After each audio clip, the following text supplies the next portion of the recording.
Lalaki kinasuhan matapos mag-imbento ng kidnapping at hold-up sa Ermita, Maynila. Pati ngayon kaso ng kidnapping, iniimbento na rin talaga, ano ha? Detalye ng balita mula kay Boy Gonzales, RH29. Boy, good morning. Good morning, Kuya Angel. Isang lalaki ang naharap nga sa kaso matapos sa umanong mag-imbento ng insidente ng kidnapping at hold-up sa Ermita, Manila.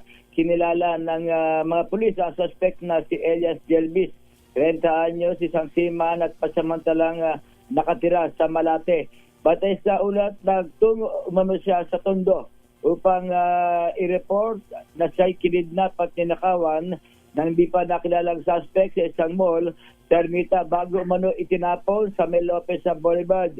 Agad siyang inasistihan ng mga pulis at dinala sa Ermita Police Station para sa investigasyon. Ngunit sa sinagawang backtracking ng CCTV footage, natuklasan ng mga otoridad na walang nangyaring kidnapping o hold-up gaya ng kanyang isinalaysay. Sa karagdagang pagkatanong, inamin naman ng seaman na natalo siya sa online gambling game na scatter.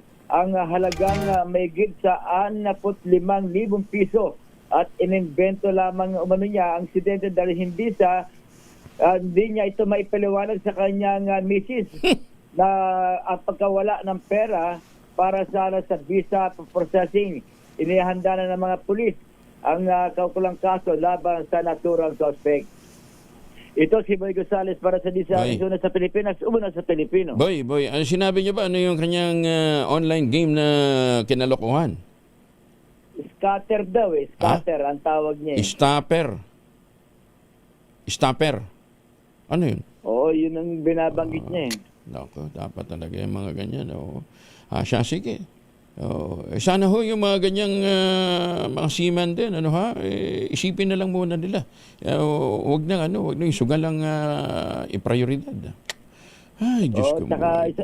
Isa pa ko yung Angel, na-alarma yung na-alarma ang mga polis. Oo. Kaya, biro mo, nagkaroon ng kidnapping. Kidnap me pala. Pala. Ay, sus. Tapos hold up. Sa isa pang malapit sa isang mall. Kaya ang mga pulis kasi nag-follow up ang mga tauhan ng Rahabago Police Station, yung mga tauhan ni Lieutenant Colonel Ronald De Leon. Kaya nung mag-follow up sila sa Ermita, natuklasan nila walang nangyari kidnap at hold up. Yung pala, hold up me. Hold up me at kidnap me. Hold up me at kidnap me. Sige. Balik sa iyo, Kuya Angel. Maraming salamat, boy. Maganda